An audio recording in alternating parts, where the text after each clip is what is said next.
How'd you like to listen to .NET Rocks with no ads? Easy. Become a patron. For just $5 a month, you get access to a private RSS feed where all the shows have no ads. $20 a month will get you that and a special .NET Rocks patron mug. Sign up now at patreon.netrocks.com. Hey, Carl and Richard here. As you may have heard, NDC is back, offering their incredible in-person conferences around the world, and we'd like to tell you about them. NDC Oslo will be May 21st through the 25th. Go to ndcoslo.com to register. NDC Copenhagen is happening August 27th through the 31st. The early bird discount for NDC Copenhagen ends June 2nd. Go to ndccopenhagen.com for more information. NDC Porto is happening October 16th through the 20th. The early bird discount for NDC Porto ends July 21st. Go to ndcporto.com to register.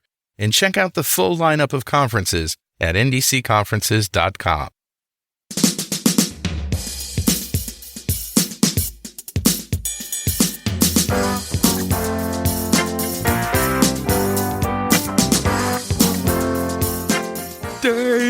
It's .NET Rocks. You're not doing that. I'm Carl Franklin. And I'm Richard Campbell. Yes, I did that, because it's the last show of the day. We're getting a little punchy. A little fun, a little loose. Hope you are too. Yeah. And Joe Finney's here. We're going to be talking to him in a few minutes. But first, man, what is up with you, Richard? What's happening in your neck of the woods? Oh, not too much. Spring has sprung, the grass is riz. I wonder where the birdies is. Okay. So, you know what? I saw a picture that your wife posted on Facebook today of a bunch of you guys you and a couple of your friends and your wife walking the dog somewhere. That's just walking down the street with the sun behind us. Yeah. Yeah. And Richard's on his phone. Yes. Beautiful landscape everywhere. Richard's looking at his phone. We were just walking down the street. And I'm thinking, he's playing Own This World again. It doesn't exist. I was looking up the price of the house that was for sale on that street. Ah, okay. And it was $3.2 million. It's ridiculous. And we're like, these guys are delusional. Now, that was actually my younger daughter and her husband and their new dog. Because, those two are planners. Right. And they, there's a spreadsheet somewhere with their plan. I'm just not privy to that spreadsheet. Did you get dog envy? Yeah, no, apparently they hit the line where it's like time to get a dog. So this was actually, the dog is lovely. And that particular visit was, they brought the dog over to hang with us and just see, could they leave her with us for a week while they went on vacation or something. Not that there's anything planned, but that was the test case. So we went out for a walk. The dog immediately adored my wife, so not surprising. How are you doing dogless these days? Did you get a little wince of, I wish I had one of them? Hey, the old man's been gone for more than a year. Yeah. And I don't miss that dog the last 2 years when he was dealing with seizures and the brain cancer was slowly killing him. Yeah, but you miss him. I miss the dog from like 5 years ago when he was awesome. Yeah. But I don't want another dog. I want my old dog back, and I can't have that, so no dog. But, what are you going to do? All right, well, on that note, we are going to roll the crazy music for Better Know Framework. All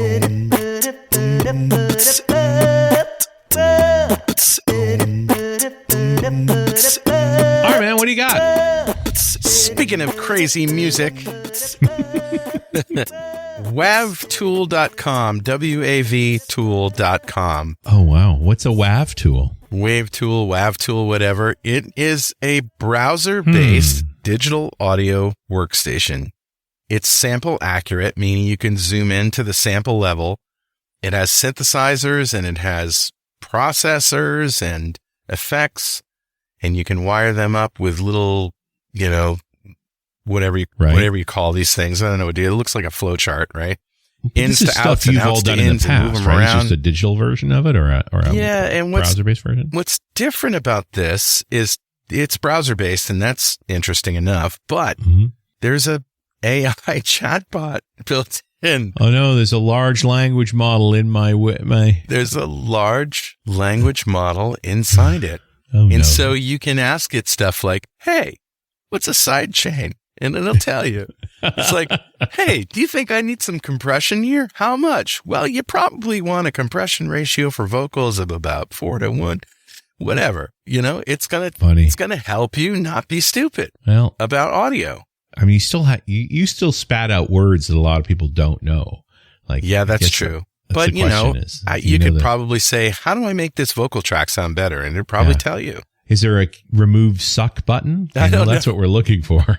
It's ultimately the issue, isn't it? Yeah, get down to brass tacks. How do I make this suck less? Exactly.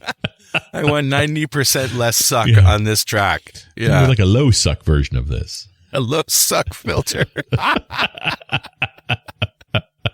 I warned you, people. There you go. It's going to be one of those days. Anyway, I haven't really tried it. I loaded up the demo project. It doesn't have a whole lot of features that I expect from something like Adobe Audition, zooming in and following and moving along with, I can zoom in and zoom out, but I can't make it follow along when it moves off the screen to keep it in the middle. That little stuff like that. And there doesn't seem to be any control for that kind of stuff. So it's just kind of like, it reminds me of like version 1 of something where somebody said, hey, it's audio in the browser. Check it out. Right. Yeah.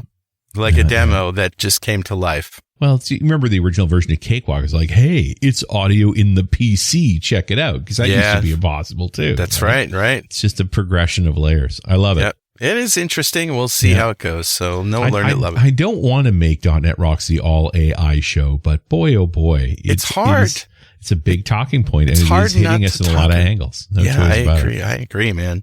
All right. So that's what I got today. Cool. Who's talking to us, Richard? Grabbed a comment off of show 1818, the one we did back last fall with David Whitney. Oh, good one. At the NDC in Oslo. Yes. Too many F-bombs in that show. And that's one of the, we got a lot of comments on that show, including a comment from our guest, which I'm not going to read because I've, already done that. And there was the, hey, too many F-bombs comment. I'm not going to read that one either. There's no reason to read that. I'm going to read this comment from Jim, who said, I love the insight and I'm equally frustrated at the lack of real support for open source. However, while there's reasons to hate on Microsoft and Google and others for using open source as a backbone of their own services, I have to say, let the licensor beware. If you slap MIT licenses on something, you are giving anyone permission to use it however they see fit. If someone's making $1 billion off of something you gave them for free, and if that's going to bother you, you shouldn't have given it to them for free. I don't agree. I'm careful about these licenses I put on things for exactly that reason. Not that I think that Microsoft and Google and them are doing that all that often. They are licensing their stuff up pretty openly. I also tend to think that Microsoft and Google take too much heat compared to the others. I can at least point to some projects they release to the wild as open source and other ways they support community development. They aren't great, but they don't get a big goose egg either. It's the companies that are quietly doing nothing at all to give back to that need to get the most invective. Giving back to the technology community needs to be on the corporate responsibility and environmental, society, and governance radar, even if it's a smaller thing than the deeper issues that all those business buzzwords are lining up behind. Yeah. And let's not forget that the in the trenches techies that are introducing these open source solutions to their companies, that's most of your listeners, myself included, and we're just as complicit in not giving back enough or making it an issue within our span of influence. Look, I don't really comment on these things often, as you know. Right. But if I was working for a company and in my spare time, in between tech support calls, I was building a little widget or something like that, and the company said, hey, that's pretty cool, let's publish that, blah, blah, blah. And then they went on to make millions of dollars on it. I can understand that because it's a work for hire. I wasn't hired to do that. I basically was doing my job, and at my job that came out and blah, blah, blah. But if I'm just a guy, or a lady or a they, and I'm sitting at my desk and I'm writing something and I publish it and it's open source, and then some company comes along and takes it and sells it and makes millions of dollars with modifications or whatever. Damn right I want some of that, I deserve some of that. Well, it's never what you deserve, it's what you negotiate. And you kind of gave away your negotiation with an open license. But I would think most companies are a little more careful than that too. If they're really going to run with a chunk of code like that, at least they'd hire you. At least, right? Yeah. But you see what happens. I mean, And I'm not going to dump too much on individual developers on this. I think a lot of people do contribute to open source. But often there's developers that are utilizing open source libraries not because they chose them, but because somebody else chose them. Right. Okay. And they're kind of forced to use them. And you're not going to get passion from them around that library. No, of course not. I do think there's a schism here of using open source because you don't want to pay for things rather than using open source because it's the best tool in the toolkit. Because it really is that good of a tool, then you should be supporting it. Yes. I do think, and I think David hit on this hard in that particular show, that there is a corporate level of responsibility here, that if your company is depending on open source software, you should be supporting that software. I agree. I think I agreed then, and I still agree now. Thank goodness for that. Yeah. Well, what would we do if you didn't? I really don't know. We wouldn't have a show. So, really? Jim, thank you so much for your comment, and a copy of Music to Code By. It's on its way to you. And if you'd like a copy of Music to Code By, write a comment on the website at .netrocks.com or on the Facebooks. We publish every show there. And if you comment there and I read on the show, we'll send you a copy of Music to Code By. And hey, you can follow us on Twitter all day long, but we'd really like you to follow us on Mastodon. I'm at Carl Franklin at techhub.social. And I'm Rich Campbell at mastodon.social. So send us a toot and join us there, because it's more fun over there, I think. It's a great community. And that brings us to our guest, Joseph Finney, welcoming him back to .NET Rocks. He is a mobile product owner by day and builds productivity apps for Windows at night. When he is not programming, he is birding, running, and enjoying tasty coffee and beer in Milwaukee. Welcome back, Joe. Excellent bio. Yeah, good to be back. Birding. Good to have you back, man. Birding. Tell me about birding. Are you talking about going out in the wild with a camera and trying to document every kind of bird in the world? Yeah, sometimes you have a camera, sometimes you just have binoculars. It's a great hobby. I think a lot of tech-minded people would love it. It's very portable. Anywhere you go, there are birds. There's opportunities. Yeah, you can. Yeah, it's almost got that treasure hunting kind of element to it, right? Oh, for sure. It gets you outside. It pokes the whole hoarding obsessiveness thing without actually having to put boxes of stuff in your house. Yeah. Yep. My kids, they pick on us terribly. You're such old bird people, like we have a bird feeder. And we just like to look at the birds. They're so lovely, Yeah. No, I'm with you 100%. I mean, and there's an app called eBird. Right. And you can kind of go on a walk and then document all the birds that you see and hear and upload it. And you get a little dashboard of where you saw what you saw. And if you travel internationally, the different countries light up. Isn't that part of the Audubon Society as well? Like they're literally using that to help understand where birds are. Yeah, I think Cornell University right is like the research that where it all goes through. But yeah, the Audubon is definitely a big partner. That's awesome. Does that app identify birds from the pictures, like with AI? So eBird is just for documenting what birds, like recording what birds you see and where you are. It tracks your walk and everything. But Cornell makes an app called Merlin Bird ID, as in the wizard and the bird. Oh. And that app has some awesome image recognition, which is not super useful because getting a good picture of a bird that's really the magical ability. It's hard. But it does sound recognition. So if you're on a walk in the woods, you just turn it on and it will be like, oh, there's that bird. There's that bird. One more little story and then we're going to get off birds. I promise. All right. I have a little camera that's set up right in the kitchen pointing at the bird feeder. Mm-hmm. And I broadcast it through wireless to a screen that's just up to the left in my office here. I got the big, like Richard, I've got the big Jagunda 49-inch Samsung? Something like that. Yeah. And then right above that, I've got the other screen. It's just there. And I love that because I can sort of bring the outside in, and, and whenever I'm feeling like, I'm in a box and I really want to be outside, I just look up and, oh yeah, there's a cardinal or there's a squirrel. You're out in the world. Out in the world. Yeah, or a squirrel. I do have a friend with a Merlin who brought it over to my place up on the coast, put her phone outside and just left it there for 20 minutes. And then it just gave us a list of all the bird calls that it had heard. Oh, wow. Yeah, it's pretty amazing. Yeah. And sometimes even definitely it's spring migration very soon in Milwaukee. And there are just an insane amount of birds that come through. And you can catch a lot of them, but some of them you just never see. Some secretive birds, you can't catch them. But that sound is the easiest way to ID birds. No. Great gray owl is good for that. Very hard to see a great gray owl, but you can hear them at night because they sound like, I want to get laid. I want to get laid.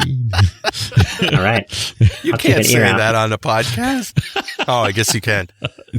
All right. Let's quickly shift to open source. First of all, any comments on the comment that Richard read? Yeah, I kind of threw this in the notes to discuss, but I think open source is complicated, and kind of as you pointed out, Carl, like if somebody just made a tool and included your open source library or used some sort of framework, and it wasn't really the end result or the product that's being sold, that is, I think, one discussion. But taking the end product and either repackaging it or rebranding it or just wholesale taking it and slapping it into your product and reselling it, it definitely feels like those are two different things. Yeah. But the problem is that they're all under this giant umbrella of open source and libraries. So it gets messy, and I think people get really defensive when you say like, oh, you need to be supporting open source. And they're like, how? What? Yeah. It just seems like an impossible discussion. So I think breaking it down into kind of the who, what, why, but also like the kind of the base level of like what are the types of open source projects that we should be supporting and how should we be supporting them. I think that is helpful to shape the argument of, you need to be supporting. And I think it helps people understand in their real world, kind of what type of open source, am I interacting with or am I using in my professional work, in my personal work, or whatever it is? And then what are the different motivations for why I should be supporting them? I've built an open source library that uses another open source library before, and I fully credit that other open source library and say, we have a dependency on this library as well, but it's still all open source and it's the fully, acceptable with the license and everything else.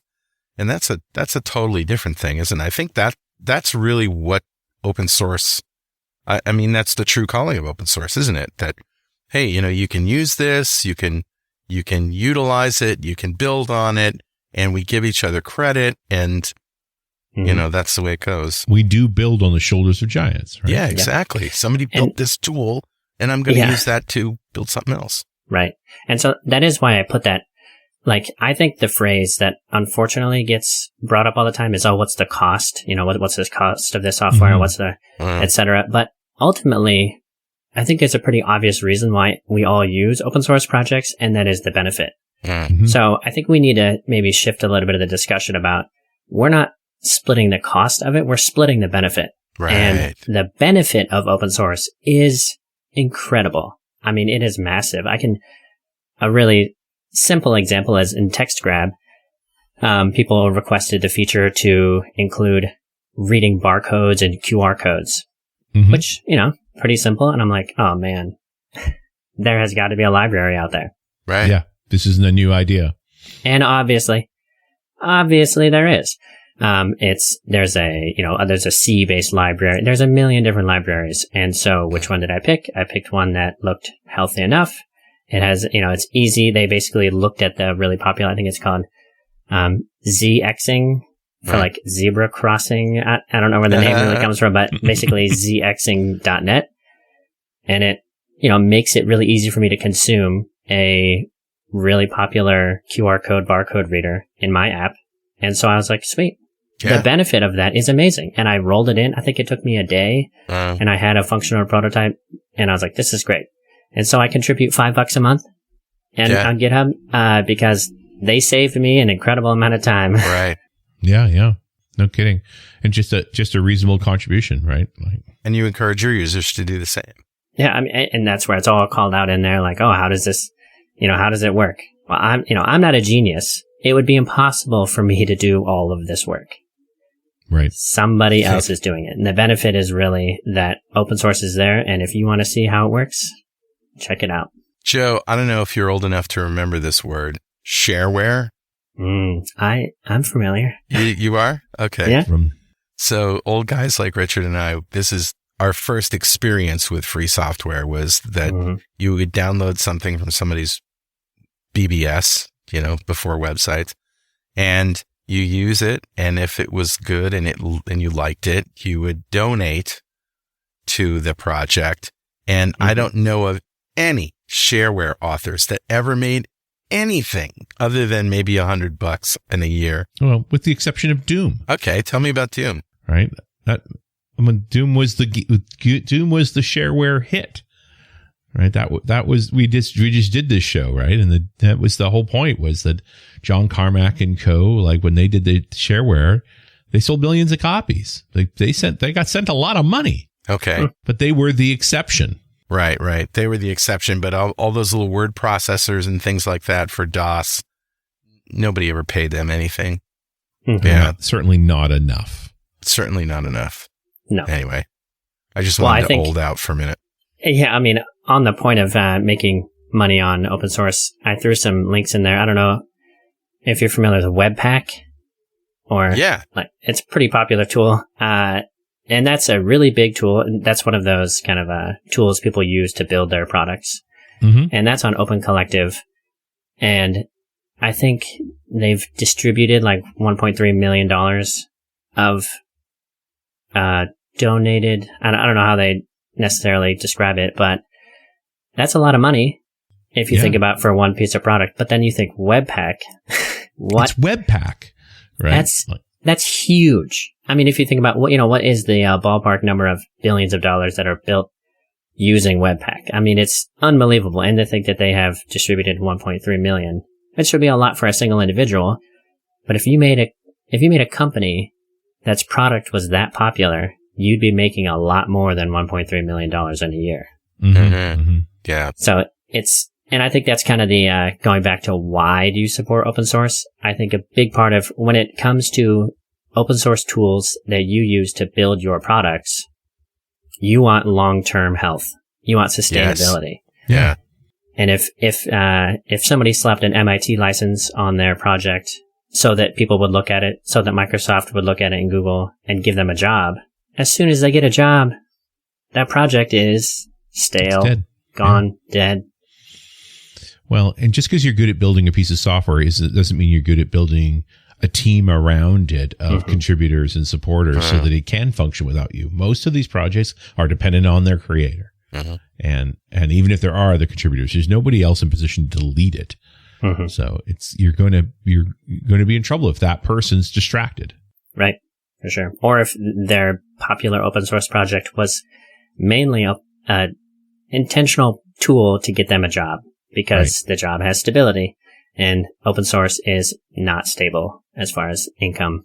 Right. Well, and I keep thinking about Glimpse, right? That's a story. And the super nice guys built a really great thing, got jobs at Microsoft. They worked on Glimpse for a little while, and then it got rolled into other things, and now they work elsewhere inside of Microsoft. But Glimpse is now, it's still an archive on GitHub, but it's basically a retired project. But you could also say that it was instrumental in bringing forth the web tools that we have today, don't you think? It had an effect, without a doubt. Yeah, it had an effect on the whole ecosystem, which is good because ultimately people just want a product they can use.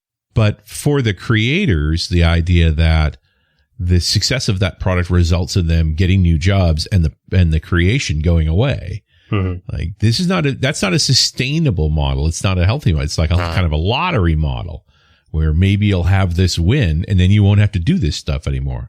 Like that's not a model that stays healthy for long. Right. Yeah. Have either of you used the npm fund command? Are you familiar with this? No.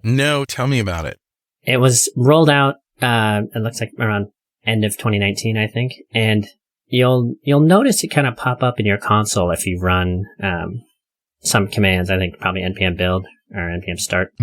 And, it's, pops up and says, these packages are what you used, and some of them are looking for funding. Type npm fund for more details. And so it is basically a field on the package that enables creators of popular packages to say, hey, I'm looking for funding, and here is my, funding address, whether that's Open Collective or GitHub sponsors or whatever. And because, like you said, Carl, a lot of these tools use other tools. Right. You get a left pad situation going on. Right, yeah. And so it really does need to be in the tool chain, this complicated unrolling and like spreading out the benefit. That is the benefit of it. And if the technology makers like NPM or, I don't know, Microsoft with NuGet, they also have a responsibility to have avenues for creators to fund and for people to find those creators and help them in a reasonable way. But there is no such thing that I have noticed, at least, that I have found in NuGet. What did you think about David's idea to roll some sort of monetization scheme or protocol into GitHub? I think it would be very well appreciated. I think a lot of people would love it. And I think ultimately there's a ton of individual tool builders out there who are not entrepreneurs and they're not business people. And they just want to make their ideas. And if you make it really easy for people to make a living off something by removing a lot of the barriers, then I think people will do it. And I don't think it's a coincidence that NPM has a lot of healthy, like big, medium-sized businesses that are all open source that have money flowing through. And also NPM itself was, independent for a long time. I don't think that's a coincidence. I think that they all understand. They kind of get it. So I think GitHub being owned by Microsoft, I would be suspicious if they really have that kind of, hungry attitude. But I think a lot of the creators who make their life on GitHub, they have that hunger to actually make a life out of it. And there are a lot of hoops you have to jump through. So I understand why GitHub would avoid doing it, just because it is so complicated. As soon as you start to get into that finances, that whole tax thing comes through, and corporations and not just that though. That there's a real danger here that the companies that are in charge and they're helping you and all that stuff could so take advantage of you. I'm thinking of the music business, and I don't remember if I actually told this story when we were talking to David Whitney. Richard, correct me if I'm wrong. But, Chuck Berry, when he came on the scene, the record companies were like, okay, we're going to sign this record deal, and we can either give you a brand new Cadillac or we can give you, 15% royalties and in perpetuity or whatever. And he took the Cadillac, just not realizing, not understanding. He was a guitar player, not a business person. Of course I want a Cadillac. So GitHub sponsors sounds like NPM Fund, right? Except it'll actually tie to your account and say, hey, here's who's running the projects that your apps depend on. Like it seems to do a pretty good job of that. It takes you right to the users that are involved. So NPM Fund, I believe, can point back to GitHub sponsors. Right. But NPM Fund is built into NPM. It's a command line item, and it allows. But to me, reading through the docs on this is really about how you set up your project to say, if you want to sponsor, this is what you got to do. So you guys are talking about GitHub sponsors. I didn't even know about this. What is that? It's like a Patreon. Like that package I mentioned, that QR code. I sign up and I just pay $5 a month, and it goes to that person who makes that library. And it's simple, it's little, but obviously if a ton of people use the library, it can all add up, and people make a healthy living on Patreon. So is this new since we talked to David Whitney? I think it existed. It existed? Okay. Yeah, I think... It's not quite then what we were talking about. Yeah, I think it gets complicated. I think this is a, do what you can. And GitHub sponsors, it's pretty straightforward. It's pretty simple, but there is no, from, again, what I can tell, there's no integration from a, plan. I mean, you can't do, API keys. It's not going to handle that kind of thing. So it's not going to handle, tokens, and, that would be the next level, which would be amazing, but obviously incredibly complicated and maybe beyond the scope of what GitHub is doing. And the NPM thing you were talking about is NPM Fund? Sure. Well, doesn't that require NPM? What if you're not a JavaScript tool? Yeah. So npm fund is a command that you can run on your project to basically say, okay, I'm using a ton of different packages in my project. Which one of these is looking for funding, and how can I support those creators? So it's basically a little flag that people can put up and say, hey, I'm small. I want help funding this project. Okay. It's not free. They can put it in their npm package and say, hey, sponsor me on GitHub. And when people run npm fund in their own projects, they can see which creators are asking for funding. So, and that's the kind of thing that Microsoft could do with NuGet. Include that as an option. So people say, oh, I have this wildly popular desktop app that's closed source, but there's not really any way to say, are these small creators who are looking for funding? Are these big corporations? Like, who makes these packages? And it's not always super clear, but that's a way of allowing creators to make it clear to their consumers. So it could be part of NuGet to drive it to a little more low level. Yeah. I think it would be useful if I was an enterprise architect to be able to roll up that information to business. Right. And ultimately, so, here's our software bill of materials, like all these products we use. And here's who makes them and the kind of incomes they have. And, where should we apply support?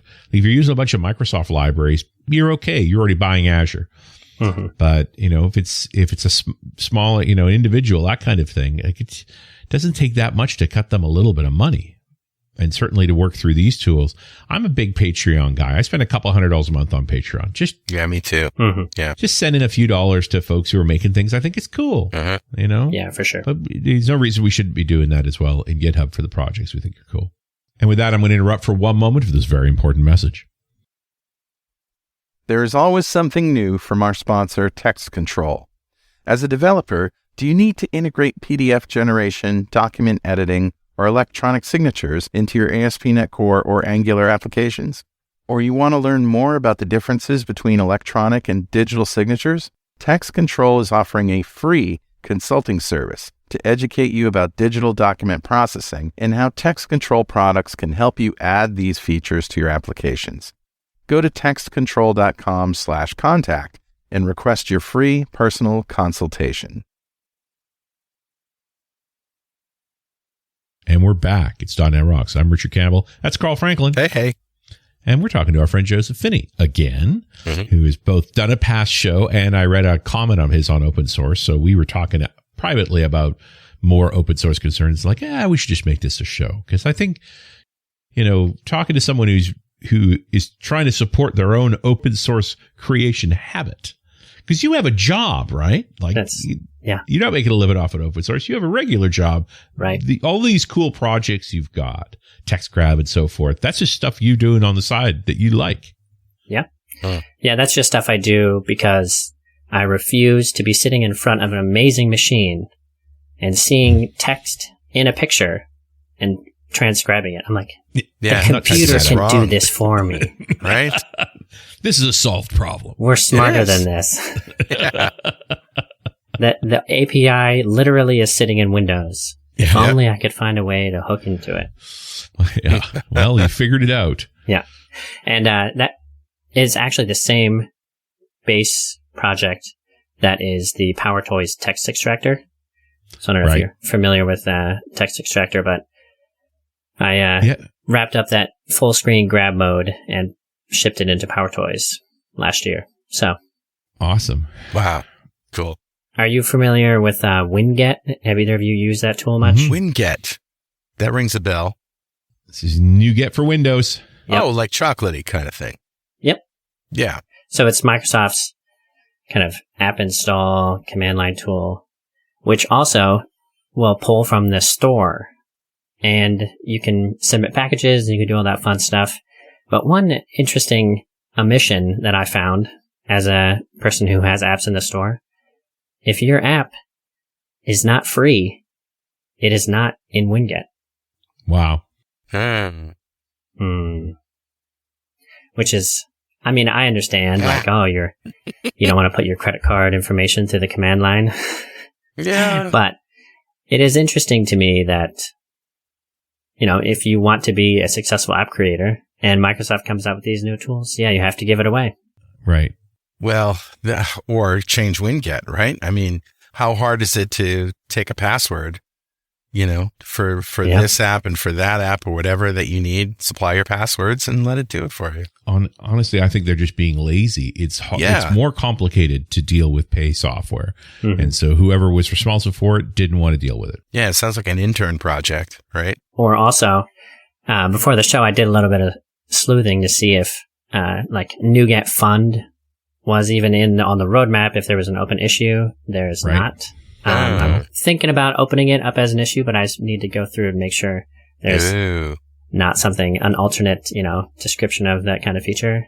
And then also WinGet Fund, the same kind of thing. If you make a really simple open source utility, I make a utility called Windows Caffeinated, and it is the most basic utility ever.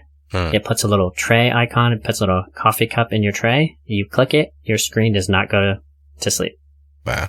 Simple. Well, you're getting coffee. I love that. Simple. It just stays awake forever. So teachers or whatever, really easy. You can get it on WinGet, but there's no way in WinGet to say, hey, I like this. Can I throw this person a few bucks or whatever? Right. That's not in the system. I mean, it's the new system. Yeah. Money makes the world go round. You would think Microsoft would know that. Just make it easy. That's all. Yeah. Yeah. And it's not for Microsoft to make money that way. They don't need to. But to, you talk about the ways to support the ecosystem. Mm-hmm. Right. Yeah. It is interesting to think. I mean, we don't think about developers struggling to pay the bills per se, but it is an awful lot of code that people depend on that isn't their main job. But maybe it ought to be. I mean, I guess that's the question for you, Joseph. Would you quit your job and just work full time on these things if that was an option, if it was a reasonable income? Absolutely. Yeah. Tomorrow. I would quit my job tomorrow. Yeah. Your boss is so excited. Yeah.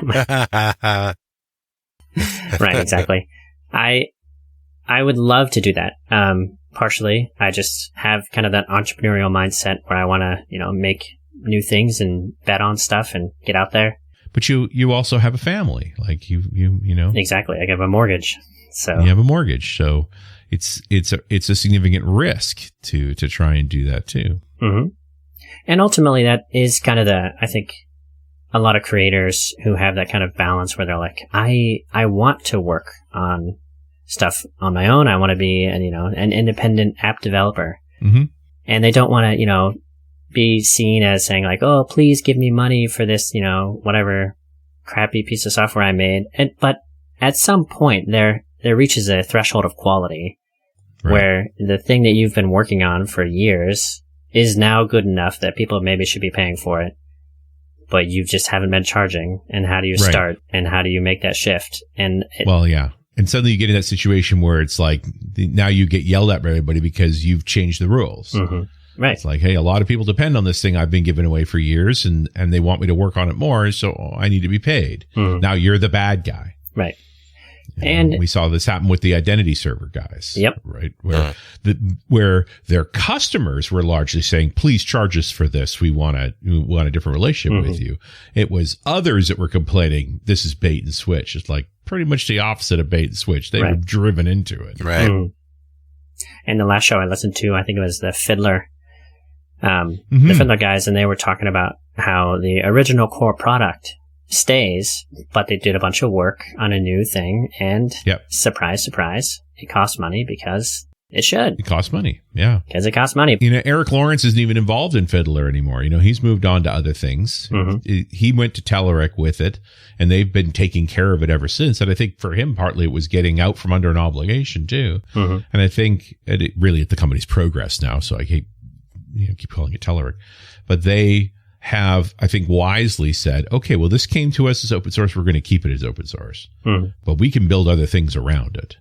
And those things they can charge for. Yeah, as they should. And I think creators, ultimately, at the end of the day, creators should have the choice. And I think a healthy ecosystem surrounding apps and tools and packages and frameworks, and a healthy, attitude toward paying for the things that we use, paying for the stuff that makes us money, is a good thing. And I think it enables more people to take on more projects full time.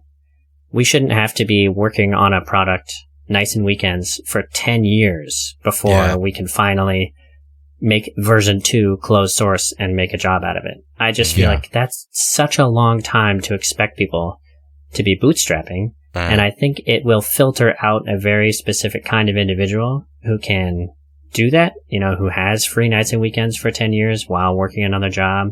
Yeah. So I think it will, not have the largest amount of possible entrepreneurs in the space. And I think that more people building more tools, I think is a good thing. Ultimately, think of how much isn't getting made because of that particular battle. Right. Mm-hmm. Yeah. That's the rub, isn't it? So many things. And it's what have we lost out on just because somebody's not prepared to make that leap or, tries and has problems. Like it's creating business is a different job. Let's talk about the benefit to a developer for doing an open source project. I mean, I know a lot of, not just beginners, but intermediate level developers who want to hone their skills. And, we've always said the best way to do that is to jump into a project or try to create something, get it out there and, see what people say. It's a very good way to sort of sharpen your teeth, isn't it?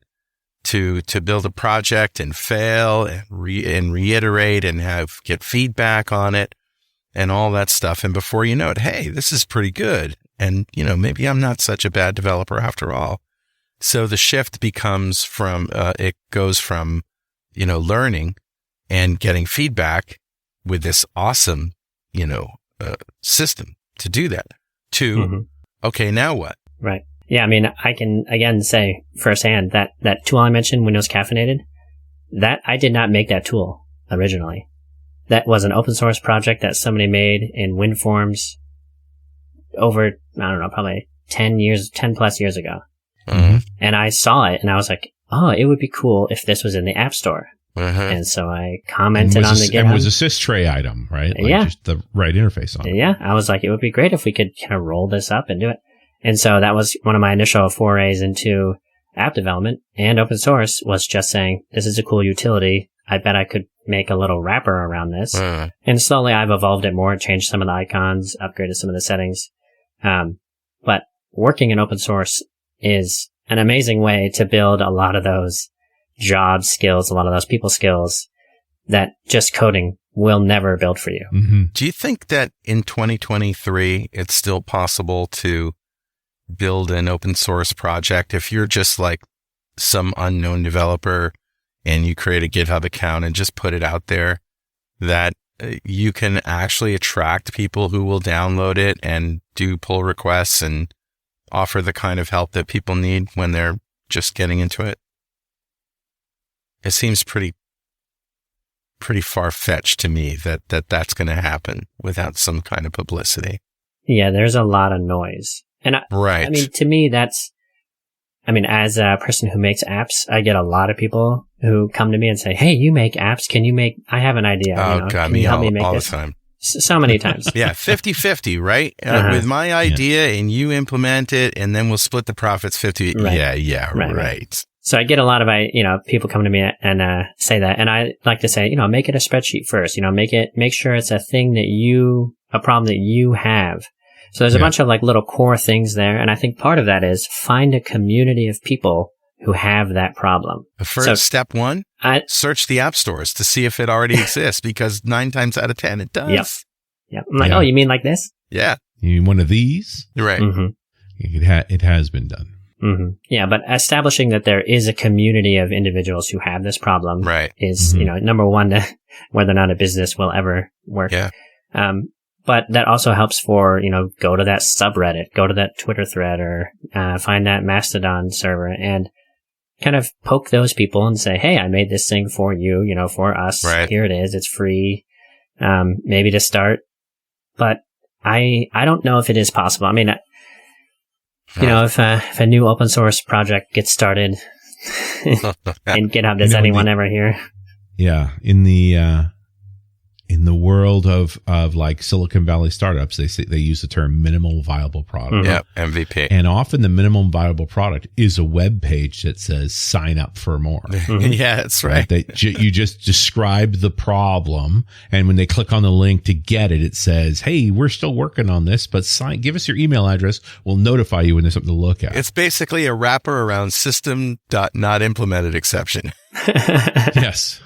Except it's, pointed at a MailChimp account or something like that. So you're just collecting email addresses. But you've created a threshold then for people to at least have clicked twice and given up some information, which gives you some idea of an interest level in a topic based on the copy you wrote. There's another level that says, will people install your code and actually take it out for a spin? And another level that says, will people pay for that code? Yeah, here's another dilemma. And I ran into this too. You're using some commercial software and the file format is open. It's XML, whatever. It's easy to engineer, reverse engineer. And it doesn't have a certain feature that you need, right? So you write a program, an open source program that does this with an external UI or whatever. And then you put it out there and say, hey, this is the greatest thing because I can use it and do this and blah, blah, blah, blah, blah. And everybody's like, oh yeah, that's really cool. I'll download that and they use it. And then the next version, it's in there. It's a feature of the product, right? Right. You get Sherlocked. Is that the term? Yeah. Man. Yeah. So, there's an old reference for you. Yeah. Chances if you're smart and you realize that there's a flaw in a product, chances are they're already working on it. Yeah, you would presume. Yeah. I mean, I think that's another element that unfortunately maybe needs to be said out loud, which is not every open source project deserves to be someone's full-time job. Right. True. Right. Yeah. And I don't want to, again, I don't want to come off saying like, if you look at a piece of code, you should be paying for it. Right. Definitely not. But I do think that there should be, and there's a lot of stuff that a lot of big actors in this space can do to make doing open source easier, making it a career easier, and being an independent creator of software, whatever form that is. It should be and can be much easier. Surfacing the reality to these companies that this is the open source stuff you're dependent on. These lines of code written by a volunteer developer are run X many times per day inside of your organization. Kick them $10 for crying out loud, right? Yep. Like, come on. And because that would add up. Right. Yeah. As soon, but that tooling to just make it a visibility thing is there. Would I think help, because people when confronted with the truth usually embrace it to some degree. At least it's on their mind. Right. It's just right now it's easy to ignore. The software is free like beer, so I just downloaded it, reusing it, whatever. Yep. Right. Yeah. No. I have several different tools in the App Store. I have TextScribe. I have Caffeinated. I have a simple icon file maker. I have InkCalendar. I have a couple. And of all those tools, the most popular one, by a ridiculous margin, is Windows Caffeinated. The one that keeps my machine from going to sleep. The little tray icon that keeps your machine awake is 10 times more popular than the next one. It's crazy. Are there other ways around that? Like, Can't I just set my power settings? Your power settings to never turn off the screen? Sure. You could But the do question that. maybe is, why are people still... So you can set it to like an 8-hour timer. So I think that's what a lot of people do. Right. Okay. They say, I'm going to click this at the beginning of the day. I want my laptop to stay on for 8 hours. And then it can then do its normal thing after that. Right. Well, another problem is if you don't keep your computer on, it won't install updates. See, that's true. So here's a problem that I have, especially with people who don't understand computers. We get on to do a podcast. They open up their laptop and it says, oh, you need to reinstall Windows or install some update. And you're like, all right, we'll do that afterwards, right? And then they don't. And then it keeps just popping up. Yeah. Yeah. Happens over and over again. If you have the option to do it afterwards. Yeah, sometimes if you can. I don't care what you're doing. Oh, yeah. I'm updating. I've had that problem too.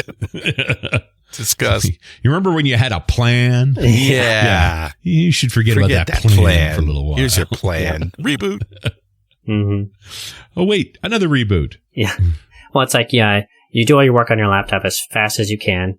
You're up late, you need to go to bed. You slam your laptop closed and you pick it up the next day and you're late and you whip it open and that's how your laptop opens and closes. So there's no window for any sort of maintenance on that machine. No, not a bit. Have you guys had the problem where you shut your laptop down expecting it to go to sleep or whatever? You put it in your bag and you take a flight or whatever, you pull it out. It's like piping hot and it's been on the whole time. Yep.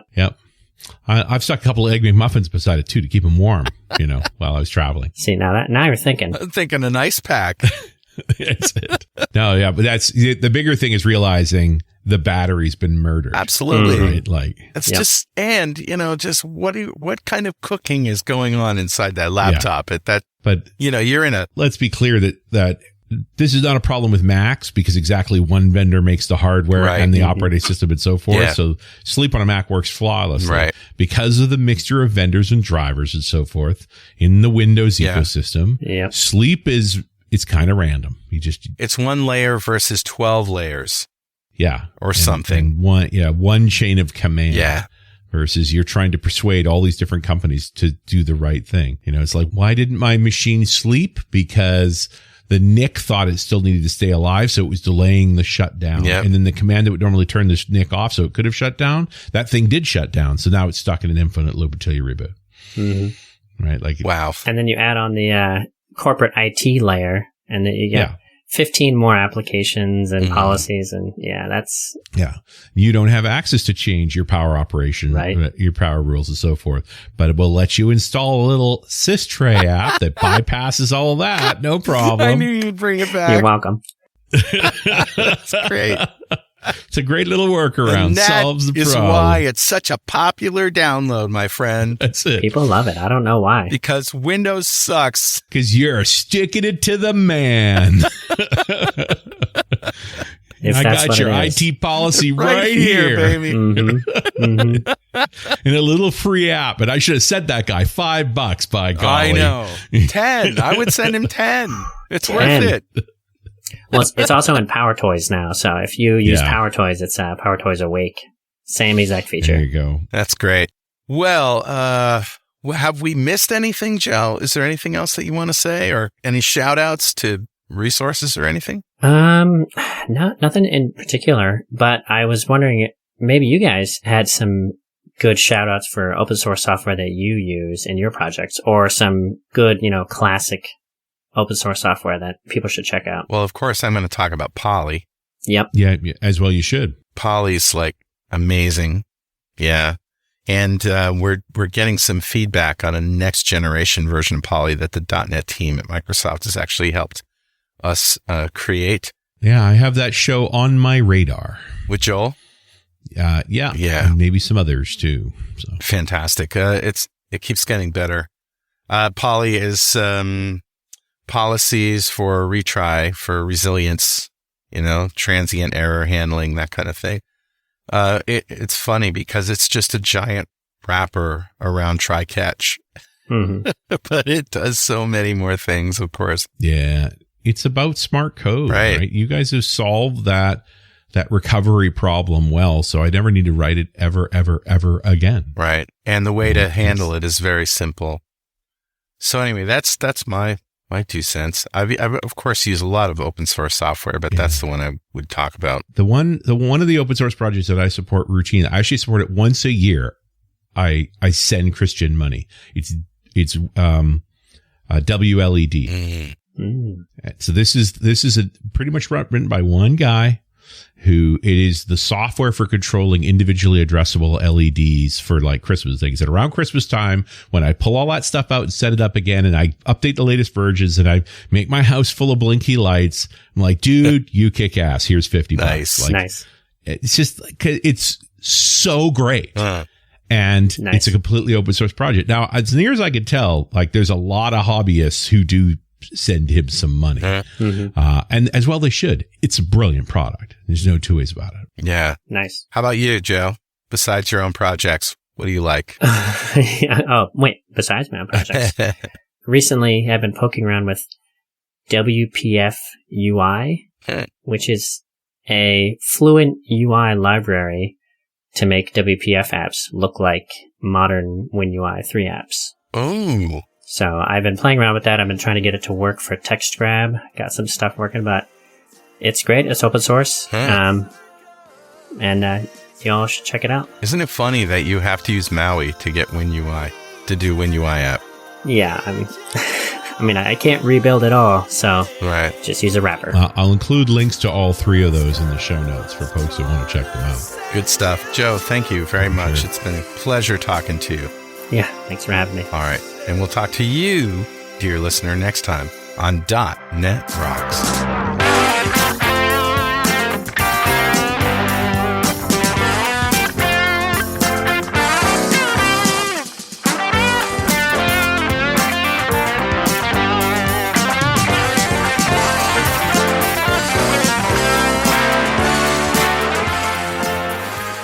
.NET Rocks is brought to you by Franklin's Net and produced by Pwop Studios, a full-service audio, video, and post-production facility located physically in New London, Connecticut, and of course in the cloud.